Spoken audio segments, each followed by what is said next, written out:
a Juan, 21, 1 al 14. Juan 21, del 1 al 14. Como bien le anticiparon, el día de hoy comenzamos con el capítulo 21 y último de este maravilloso evangelio, el evangelio del amor, el evangelio que nos presenta a Jesucristo como Dios cumple su propósito de principio a fin. El primer verso, el prólogo: en el principio era el verbo y el verbo era con Dios y el verbo era Dios. Juan siempre tuvo la intención de presentarnos a Jesús como Dios, como el verbo, como el Hijo de Dios, como la segunda persona de la Trinidad. Siempre tuvo la intención de presentar su divinidad en todo su esplendor. Vamos a darle lectura entonces a Juan 21 del 1 al 14 y a escudriñar verso a verso lo que el Señor tiene para nosotros el día de hoy. Después de esto, Jesús se manifestó otra vez a sus discípulos junto al mar de Tiberias y se manifestó de esta manera. Estaban juntos Simón Pedro, Tomás, llamado el gemelo, Natanael, van tres de Caná de Galilea, los hijos de Zebedeo, sabemos que son Jacobo y Juan, van 5 ya, y otros 2 de sus discípulos. Por eso su Biblia, como subtítulo dice, Jesús aparece a 7 de sus discípulos. Simón Pedro les dijo a los 6 restantes: voy a pescar. Ellos le dijeron: vamos nosotros también contigo. Fueron y entraron en una barca y aquella noche no pescaron nada. Cuando ya iba amaneciendo, se presentó Jesús en la playa, mas los discípulos no sabían que era Jesús. Y él les dijo: hijitos, ¿tienen algo de comer? Le respondieron: no. Él les dijo: echen la red a la derecha de la barca y hallarán. Entonces la echaron y ya no podían sacar por la gran cantidad de peces. Entonces aquel discípulo a quien Jesús amaba dijo a Pedro: es el Señor. Simón Pedro, cuando oyó que era el Señor, se puso la ropa porque estaba medio desnudo, se había despojado de ella, y se echó al mar. Y los otros discípulos vinieron con la barca arrastrando la red de peces, pues no distaba de la tierra sino como 100 metros. Al descender a tierra, vieron brasas puestas, carbón, y un pez encima de ellas y pan. Jesús les dijo: traigan los peces que acaban de pescar. Subió Simón Pedro y sacó la red a tierra llena de grandes peces, 153, y aun siendo tantos la red no se rompió. Les dijo Jesús: vengan, coman. Y ninguno de los discípulos se atrevió a preguntarle: ¿tú quién eres?, sabiendo que era el Señor. Vino pues Jesús y tomó el pan y les dio asimismo del pescado. Esta ya era la tercera vez que Jesús se manifestaba a sus discípulos después de haber resucitado de los muertos. Cierre sus ojos, vamos a concentrarnos. Lo noto un poquito distraído, un poquito disperso. Concéntrese, este es el momento perfecto para que cierre sus ojos y humildemente le ruegue junto conmigo al Espíritu Santo que nos ponga en sintonía, que nos ponga verdaderamente el querer como el hacer, la disposición de aprender, de escuchar la palabra, de escudriñarla, de atesorarla, de profundizarla en nuestro corazón, Señor, para que dé fruto. Hoy le rogamos, por favor, mi Dios, que ponga nuestra mente, nuestro corazón, toda nuestra atención en su palabra, aún la parte que nos toca nuestra responsabilidad, pues somos copartícipes, Señor. Queremos poner todo de nuestra parte para recibir esta palabra. Queremos ser esa tierra fértil, esa tierra buena, donde cae la semilla de su palabra y damos fruto al 30, al 60, al 100 por uno. Gracias le decimos, Señor, en el nombre de Cristo Jesús. Amén, Dios. El Señor Jesucristo resucitó. Ya no cabe lugar a duda para los discípulos.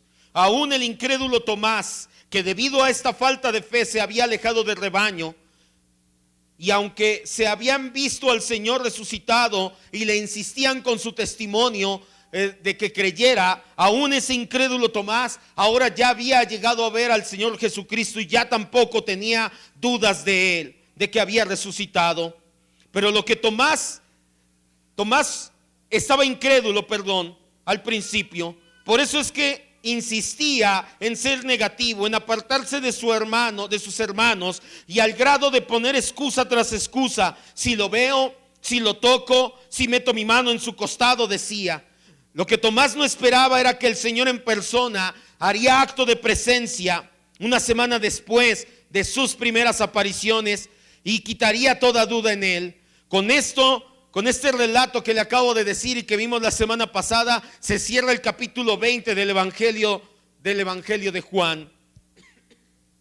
A partir de este momento comenzamos a escudriñar el capítulo 21. El capítulo 21 ha sido muy controversial para muchos eruditos bíblicos. Muchos son los que creen que en realidad Juan no escribió, al menos de puño y letra, el capítulo 21. Creen que él escribió solamente hasta el capítulo 20, que el capítulo 21 es una añadidura, no fuera del Espíritu Santo. Obviamente si fue una añadidura, la inspiró el Espíritu Santo, pero muchos creen que tampoco fue fuera de la autorización y de la supervisión del mismo apóstol. Se tiene la teoría de que fueron otros u otro líder de Éfeso. Acuérdense, el apóstol Juan lideraba la iglesia en Éfeso, quienes escribieron el capítulo 21 mientras Juan se los estaba dictando. Sea como sea, sabemos que se encuentra en los manuscritos más confiables y no hay razón para no creer que se encontraba en el autógrafo o en el escrito original. Por lo tanto, lo vamos a escudriñar versículo a versículo. Vamos pues entonces, versículo 1 dice así: Después de esto, Jesús se manifestó otra vez a sus discípulos junto al mar de Tiberias, y se manifestó de esta manera. Después de esto, dice Juan, es decir, después de estas primeras apariciones, más específicamente de la aparición a los 11, ya todos ellos reunidos, con Tomás incluido, por supuesto. Jesús se manifestó, escribieron, eligieron cuidadosamente la palabra para expresar los hechos. La palabra manifestar no solamente quiere darnos la idea de que se presentó ante ellos, sino que lo que hizo Jesús fue hacer un despliegue de toda su gloria y majestad. Jesús no solamente se apareció de manera física repentina, ahí está, se apareció. No, utilizaron la palabra manifestar porque demostró su poder y su amor permanentes, demostró su majestad divina y su tierna compasión humana. Esto va a quedar de manifiesto cuando terminemos de escudriñar, y conforme vayamos avanzando usted se va a dar cuenta por qué le digo esto, por qué utilizó Juan la palabra manifestar. No solamente se apareció, sino que desplegó su gloria, su compasión, su majestad, su gracia en todo su esplendor. Esta es la séptima aparición del Señor después de resucitar. Al menos ya había aparecido 6 veces a María Magdalena, a las otras mujeres en el camino, a Cleofas y su compañero cuando iban a Emaús, a los discípulos sin Tomás y a los discípulos ya con Tomás presente. Son 6 en total. Todas estas ocurrieron en Jerusalén. Después los discípulos se fueron a Galilea, obedecieron las instrucciones del Señor. Ve y dile a tus hermanos que vayan a Galilea, que allá los espero, dio instrucción el Señor a las mujeres. Y ahí apareció Jesús de nuevo, al menos otras 6 ocasiones, 5 porque la sexta, son 12 en total, es extemporánea. Se apareció en esta, a los 7 junto al mar de Tiberias, a los discípulos en Galilea, donde les da la gran comisión, donde les dice: id y haced discípulos a las naciones. A 500 hermanos a la vez. Esto viene en 1 Corintios 15:6. No vaya, ya lo lee. Pablo dice: yo creo en la resurrección de Cristo, entre otras cosas. No nada más lo vi, se apareció a 500 hermanos a la vez. En el versículo 7 de ahí de Corintios, Pablo también dice: y se apareció a Santiago, su medio hermano. Después se apareció a los 11 en el monte de los Olivos, poco antes de ser llevado a los cielos. Y por último, como a un abortivo, dice Pablo, en el camino a Damasco, a Pablo mismo. Apariciones entonces del Señor Jesús en la Biblia tenemos 12 apariciones después de que murió y resucitó. Puede que haya otras apariciones que no estén registradas en la Escritura. Por lo tanto, por no estar en la Escritura, no podemos hacer conjeturas, no podemos inventarlas, no podemos pensar que se apareció como Joseph Smith decía, o como algunos creen que se vino a aparecer aquí a los aztecas. Por eso los aztecas decían que Huitzilopochtli iba a ser un hombre de barba y etcétera. No podemos creer en nada de eso. ¿Por qué? Porque no viene en la Escritura, simple y sencillamente. Bíblicamente solamente tenemos 12 apariciones registradas después de que el Señor resucitó. El relato dice de la siguiente manera, versículo 2: estaban juntos Simón Pedro, Tomás llamado el gemelo, Natanael el de Caná de Galilea, los hijos de Zebedeo y otros 2 de sus discípulos. No debemos de sorprendernos de encontrar a estos hombres juntos en Galilea. Como ya le había dicho, el Señor Jesús les había dado una orden y una promesa de que se encontraría con ellos allá.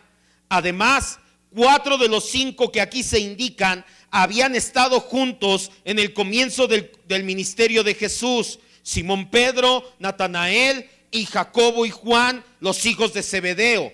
Faltan aquí Andrés y Felipe, que también estuvieron al principio del ministerio terrenal de Jesús.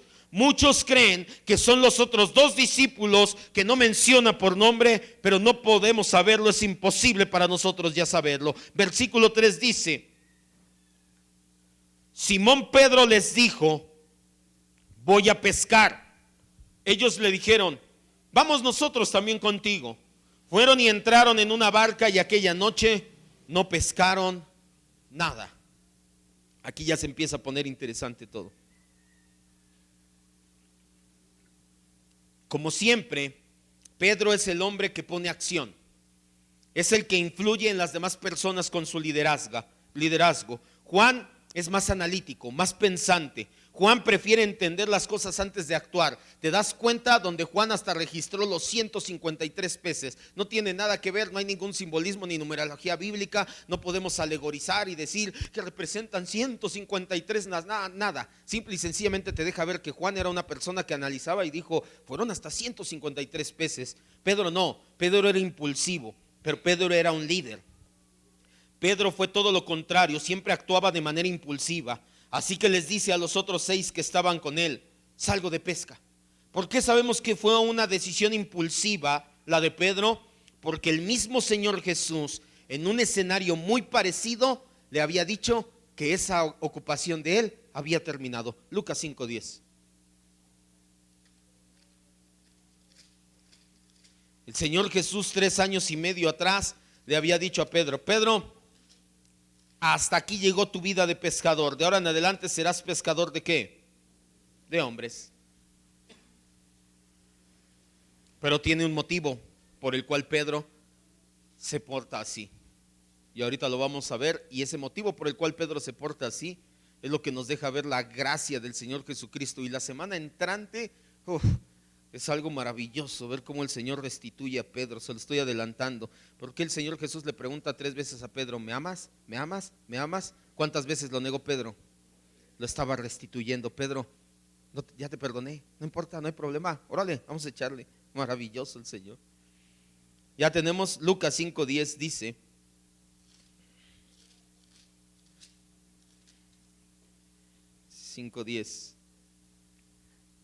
dice: y asimismo de Jacobo y de Juan, hijos de Zebedeo, que eran compañeros de Simón Pedro. Pero Jesús dijo a Simón, esta es la parte que me interesa: no temas, desde ahora serás ¿qué?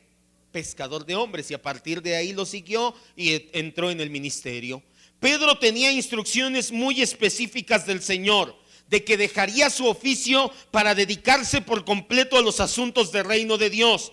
Pero Pedro pensaba que ya no era digno de seguir realizando esta maravillosa labor, porque a diferencia de los demás discípulos, no solamente se alejó cuando el Señor más lo necesitaba. Pedro lo negó públicamente 3 ocasiones. Por lo tanto, Pedro en su impulsividad piensa que es momento de regresar a su antiguo oficio, porque el Señor ya no me va a querer a su lado. ¿Cómo va a querer a alguien como yo, cobarde, que le dio la espalda y que públicamente hasta injurié? ¡Hey, Dios es mi testigo! No lo conozco, entiendan, no sé ni de quién hablen, quién sea ese hombre. Los otros 6 discípulos están dispuestos a seguir el liderazgo de Pedro. De hecho, cuando Pedro dice salgo a pescar, es con la intención de decir: ¿quién va conmigo? ¿Quién de ustedes me acompaña? Dice ahí Juan que fueron y entraron en una barca, pero no pescaron nada aquella noche. Aunque estos hombres, una vez a bordo de la barca, probablemente barca de Pedro, escogieron la hora más adecuada para pescar, salieron ya en la tarde noche, que es cuando ya se calma todo el bullicio y entonces ya está más tranquilo el mar y ya puedes pescar más tranquilamente. Aún así trabajaron toda la noche sin pescar nada. se repite la historia que nos relata Lucas, ahí mismo Lucas 5, pero ahora del 4 al 9. Titulé esta enseñanza La segunda pesca milagrosa, y esta que sí es milagrosa. Bueno, las dos, pero esta va a ver que fueron más de un milagro. Del 4 al 9 ahora dice: cuando terminó de hablar, dijo a Simón: rema, boga mar adentro y echen las redes para pescar. Respondiendo Simón le dijo: maestro, toda la noche estuvimos trabajando y no hemos ¿qué? Pedro, yo creo que recordó lo que estaba pasando ese día mientras estaba en la barca y dijo: otra vez lo mismo. La última vez que tomé las redes, que tomé un bote y pesqué, no pesqué nada, y ahorita estoy exactamente igual. Versículo que vamos 5. Respondiendo le dijo: maestro, toda la noche hemos estado trabajando y no hemos pescado nada, mas en tu palabra echaré la red. Y habiéndolo hecho, encerraron gran cantidad de peces y su red se rompía. Aquí sí dice que se rompió la red. Entonces hicieron señas a sus compañeros que estaban en otra barca para que vinieran a ayudarles, y vinieron y llenaron ambas barcas de tal manera que se hundían las barcas. Viendo esto, Simón Pedro cayó de rodillas ante Jesús diciendo: apártate de mí, Señor, porque soy un hombre pecador. Porque por la pesca que se había hecho, el temor se había apoderado de él y de todos los que estaban junto a Pedro. Dios, nuevamente de forma soberana y providencial, permitió que estos hombres fracasaran rotundamente. Ya había permitido en una ocasión la providencia de Dios que fracasaran, para que después el Señor Jesús mostrara su soberanía, su gloria, su majestad, e hiciera el llamado a estos hombres a seguirle. Pero ahora permitió que se frustraran rotundamente en lo que ellos supuestamente mejor sabían hacer. Pedro, al menos Pedro, Juan y Jacobo, y si iba Andrés, ya son 4, pero al menos había 3 pescadores natos ahí, 3 hombres que decían: he pescado toda mi vida, es lo que mejor sé hacer, y en lo que mejor sabían hacer, Dios permitió que fracasaran.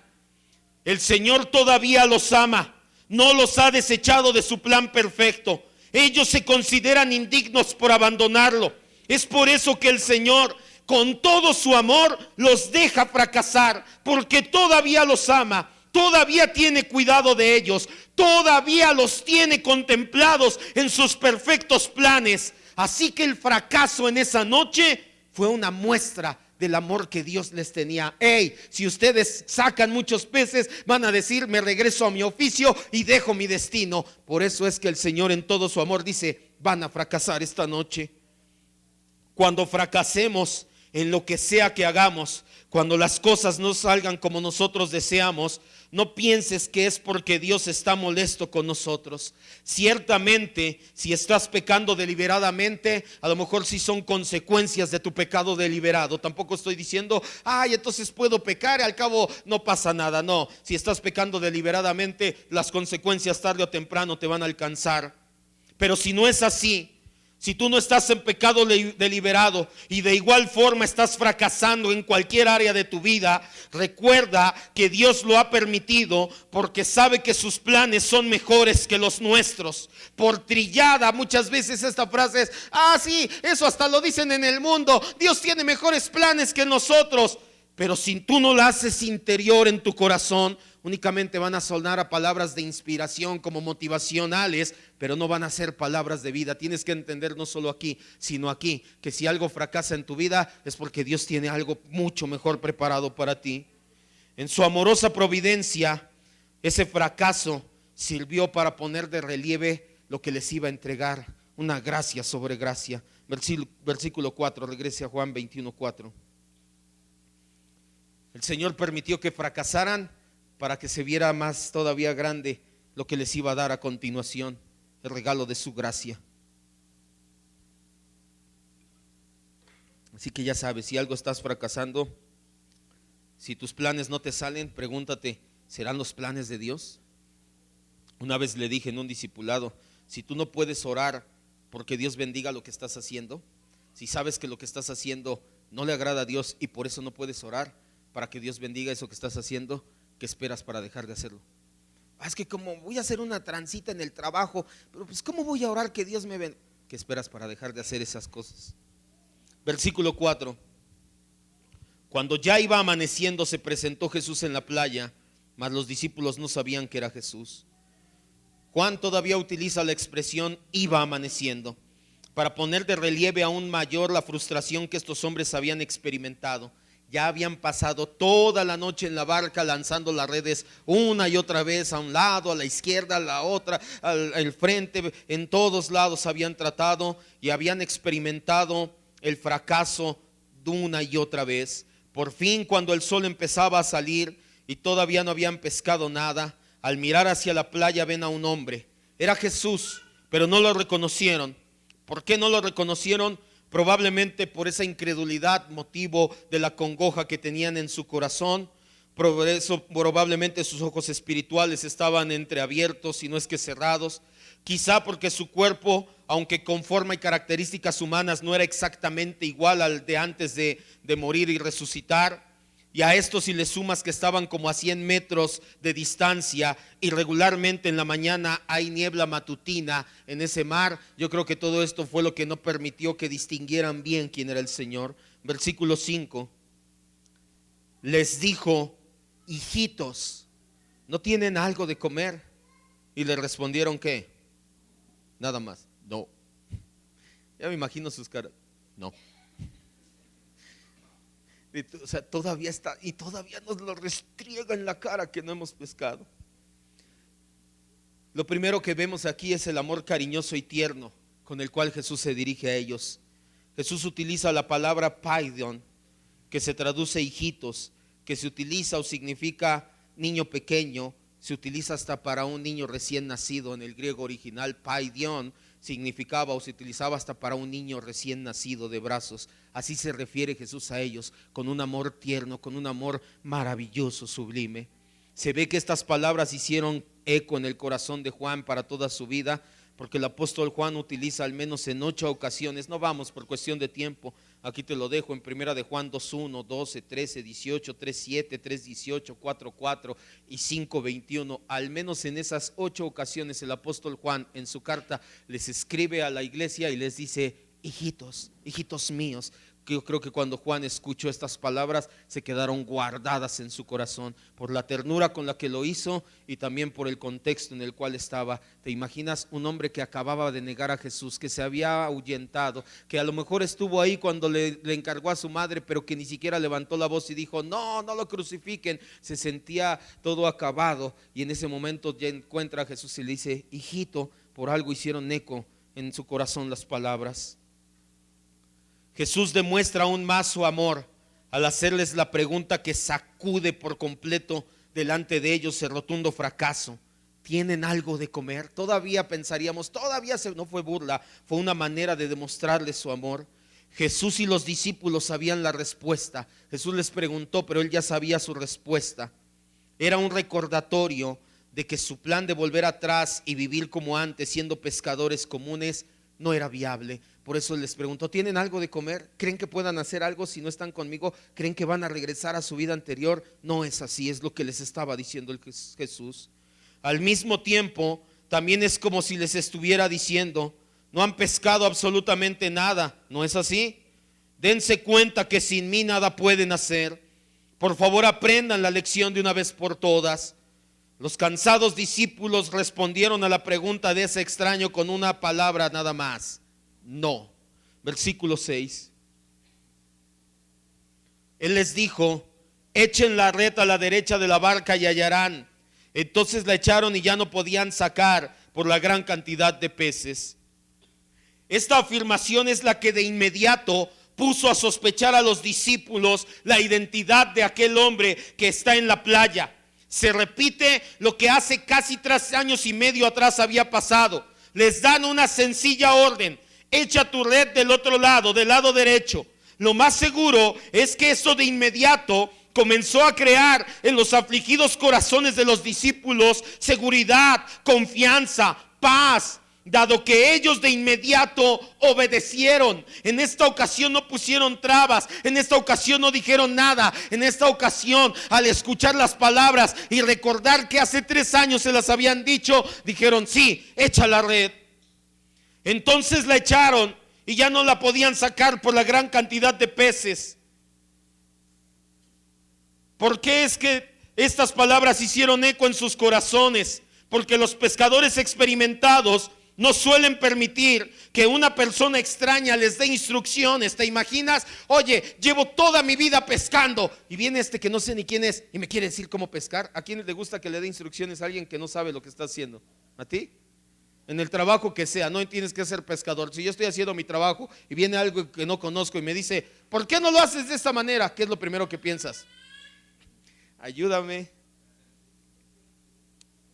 Hubieran muy bien podido contestar estos pescadores: ¿acaso pretendes tú, que estás a la orilla, a 100 metros de distancia, que no alcanzas a ver tan claro como nosotros en el mar, decirnos qué hacer? Además, nosotros somos pescadores de años, sabemos lo que estás haciendo, así que no nos des un consejo que no te pedimos. Pero no lo hicieron, ni siquiera objetaron lo obvio como la vez pasada. La última ocasión dijeron: Señor, hemos echado la red toda la noche, pero en tu nombre lo vamos a hacer. En esta ocasión ni siquiera eso salió de su boca.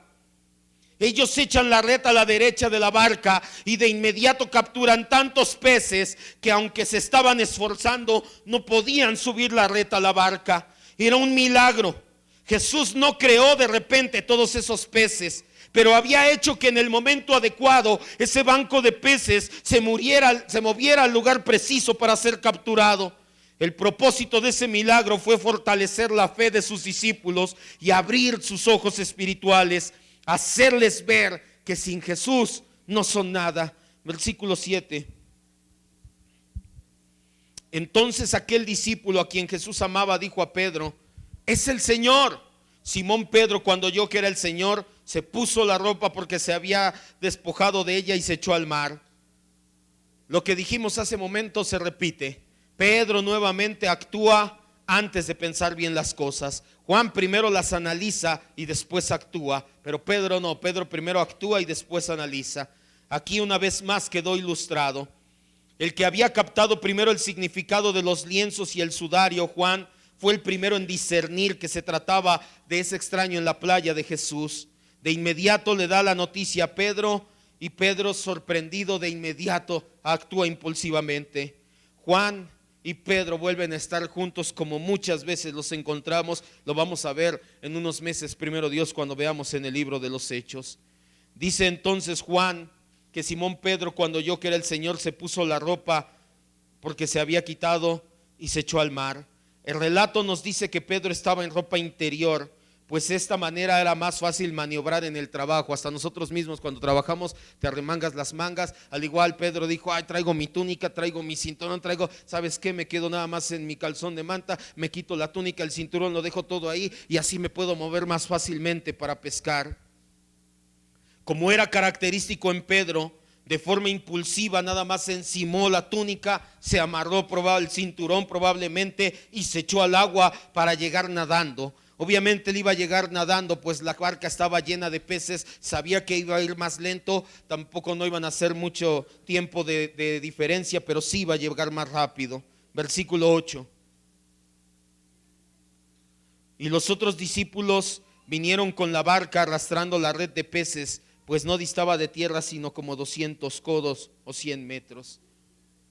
Los otros discípulos fueron menos impulsivos que Pedro, tardaron un poco más en llegar porque habían permanecido en la barca y, como te decía, la barca llena de peces, o al menos con los peces todavía en el agua, pero haciendo ancla, era más difícil de llegar.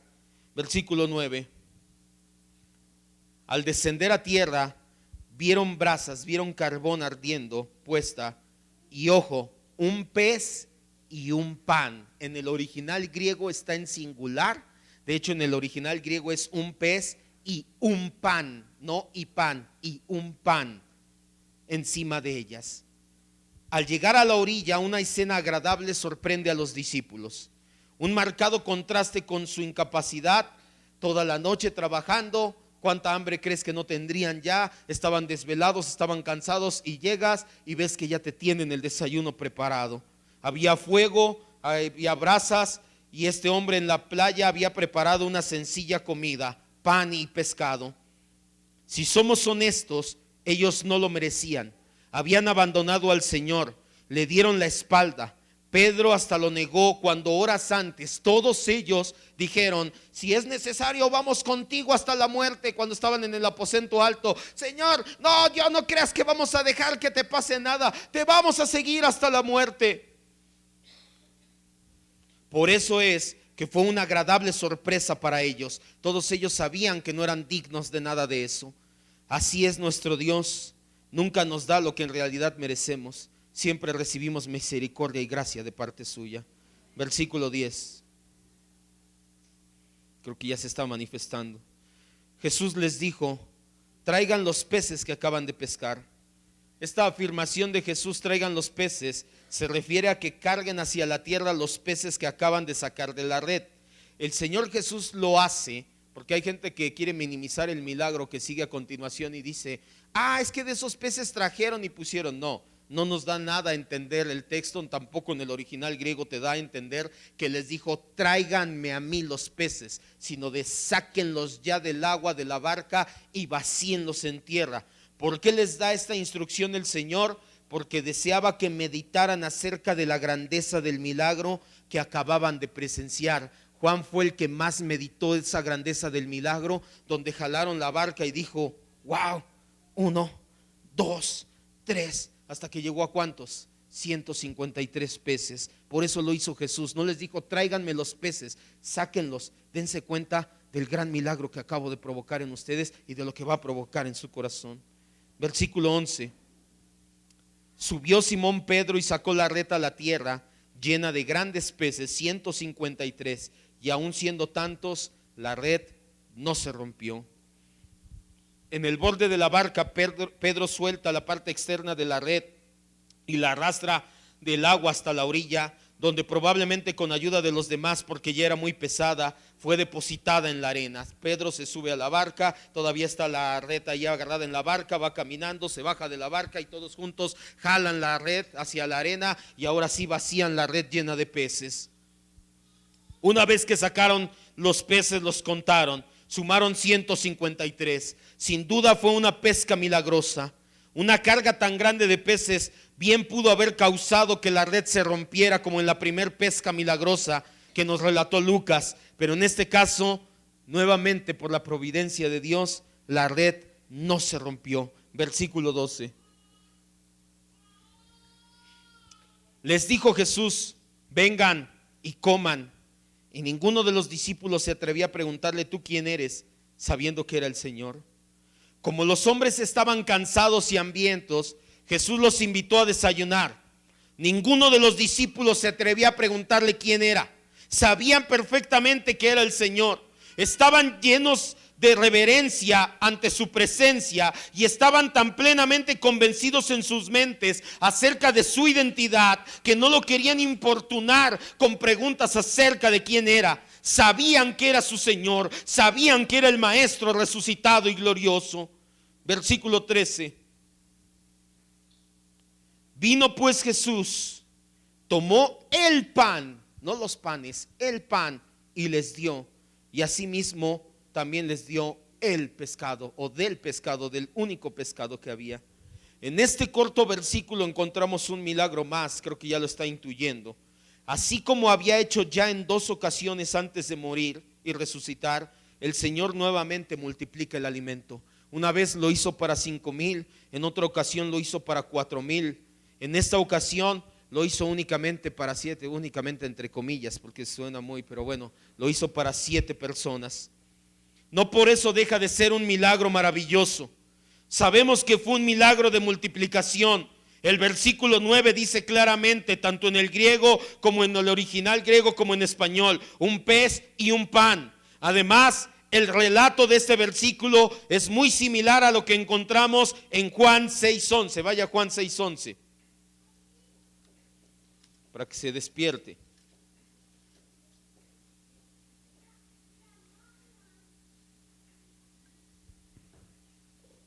Ya vamos terminando, no se preocupe. En Juan 6:11 está un relato similar cuando Jesús hace la multiplicación para 5,000 personas. Y si tú ves la estructura del versículo 11 de Juan 6 y ves la estructura del versículo 13 de Juan 21, te darás cuenta que es prácticamente lo mismo. Es inevitable el paralelismo. Juan sabía que así sería, lo hizo con ese propósito, marcó este pasaje como un milagro más de multiplicación de parte del Señor. En Juan 6:11 dice: y tomó Jesús aquellos panes y dando gracias, aquí lo omiten que dio gracias en Juan 21, pero creo que es obvio, era la costumbre del Señor siempre dar gracias, lo repartió entre los discípulos, y los discípulos a los que estaban recostados, asimismo de los peces cuanto querían. No importa que anteriormente se hayan beneficiado más de 5,000 personas de este milagro y que en esta ocasión hayan sido 7 personas. La esencia del milagro es la misma. Lo hizo hace tiempo, lo volvió a hacer porque el Señor quería mostrarle una verdad a sus discípulos, que Él es el proveedor por excelencia, tanto de lo material como de lo espiritual. Versículo 14, vamos a terminar. Esta ya era la tercera vez que Jesús se manifestaba a sus discípulos después de haber resucitado de los muertos. Pastor, pero usted nos dijo al principio que esta era la 7ª ocasión. ¿Por qué Juan dice aquí que 3? Si excluimos de nuestra cuenta las apariciones que el Señor se presentó a personas solas y únicamente contamos cuando se apareció a los discípulos, entonces sí, únicamente son 3. Se presentó a todos los discípulos, o más bien sin Tomás, con Tomás y ahora en esta ocasión. Por eso es que Juan resalta la expresión a los discípulos. Este relato es conocido por muchos como la segunda pesca milagrosa y ciertamente está llena de milagros. Pescaron cuando llevaban toda la noche sin hacerlo. Ponga mucha atención, vamos a terminar y quiero que se lleve esto a su casa. Vamos a amarrar todo lo que acabamos de entender el día de hoy. Pescaron cuando llevaban toda la noche sin hacerlo. Únicamente a la palabra de Jesús: echen la red del lado derecho, entra la red y salen peces. Primer milagro. Segundo milagro: no salieron 3 o 4 para mitigar el hambre de unos días. La gran cantidad de peces que salieron, impresionante. Tercer milagro: la red se conservó. Aún a pesar de ser una grande pesca, Juan lo registra porque quiere que se den cuenta y digan: mira, a pesar de que fue una pesca enorme, no pasó lo que la primera vez. Dios en su providencia guardó esa red. Cuarto milagro: la multiplicación del alimento. Un pan y un pez para 7. Pero el verdadero milagro que encontramos aquí en este relato, y que se manifestará de manera más esplendorosa la próxima semana, veremos la gracia y la misericordia del Señor en el trato con los discípulos. La semana entrante, cuando restituye a Pedro, muestra su gracia y su misericordia al tope hasta arriba. Pero aquí ya se empieza a ver el verdadero milagro. Es como el Señor trata a sus discípulos cuando ellos andaban, como decimos aquí en México, con la cola entre las patas. En lugar de reprocharles, en lugar de reclamarles, en lugar de decirles: oigan, ¿por qué me dejaron? El Señor los trata con toda su gracia, amor y misericordia. Ese es el verdadero milagro. Quiero que cierre sus ojos para terminar y que mediten lo que va a escuchar. Los discípulos estaban conscientes que no eran merecedores de nada de parte del Señor.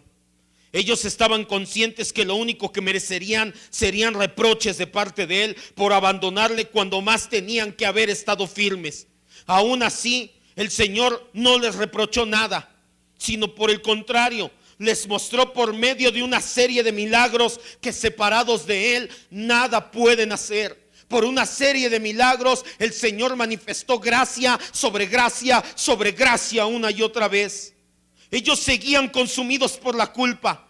Trataron de regresar a su antiguo estilo de vida, pero los planes del Señor nunca fueron esos. Tampoco fueron reprocharle nada. Los perfectos planes de Dios siempre fueron manifestarles amor eterno. Es un amor perfecto, un amor incondicional. Somos testigos una vez más en la Escritura de que pase lo que pase, Cristo nos sigue amando y nunca dejará de hacerlo. Eso es esto lo que habla este pasaje del milagro del amor incondicional, que a pesar de que lo habían negado, a pesar de que andaban con la cola entre las patas, a pesar de que ellos ya habían tirado todo y habían abandonado y regresado a su antiguo estilo de vida, el Señor fue a donde estaban, les recalcó por medio de uno y otro milagro que fuera de Él no pueden nada, y les expresó su maravilloso amor. Ese es el milagro más grande que encontramos en este pasaje. Si alguna vez, a causa de pecados, de malos hábitos, de malas decisiones, te has sentido como Pedro, como Juan, como Natanael, como Tomás en esta ocasión, de que no eres merecedor de nada de parte de Dios. Si tú dices, es que yo no merezco nada de parte de Dios, déjame decirte, tienes toda la razón. No merecemos nada bueno de parte de Dios. Por eso se llama gracia, porque es un regalo no merecido. Por eso nos sigue amando sin merecerlo, porque Él es amor por su gracia y por su misericordia. Cierre sus ojos y dígale: gracias, Señor, porque muchas veces nos hemos sentido de esa manera, Señor. Hemos sentido que no somos merecedores de nada de parte tuyo. Hemos cometido error tras error. Hemos vuelto a caer en vida de pecados. Hemos vuelto a caer en hábitos que no te agradan. Hemos vuelto a hacer lo malo una y otra vez. Aún pecados de omisión, Señor. Hemos dejado de congregarnos, hemos dejado de leer la palabra, hemos dejado de orar. Ya no tenemos tiempo devocional contigo. Sentimos que no somos merecedores de nada de parte tuya, Señor. Y hoy entendemos que tenemos razón. No merecemos nada de parte tuya, nada bueno al menos. Si mereceríamos algo, serían reproches, sería tu justicia. Pero por eso estamos agradecidos y por eso estamos aquí reunidos. Porque tú, en lugar de darnos reproches, en lugar de hacernos un juicio, nos otorgas misericordia y amor incondicional. ¿Cómo no agradecer, cómo no amar a un Dios como el Dios que tenemos, a nuestro Señor Jesucristo? Así como les mostró el amor incondicional a sus discípulos ese día, Él lo sigue mostrando cada ocasión, cada ocasión. La semana entrante, primero Dios, lo veremos de una manera todavía más maravillosa, como restituye al apóstol Pedro y le dice enfrente de todos. ¿Por qué no lo hizo en privado? Porque quería que fuera público, al igual que fue pública la negación de Pedro. Te damos gracias, Dios, en esta tarde, porque nos has permitido escuchar tu palabra, nos has permitido llenarnos de ella, y queremos llevarnos este relato ahora bien entendido en nuestra mente y corazón. Estos hombres sabían que no eran merecedores de nada bueno de parte tuya, y aún así, en toda tu gracia y amor, les permitiste fracasar para darse cuenta que fuera de ti no pueden nada.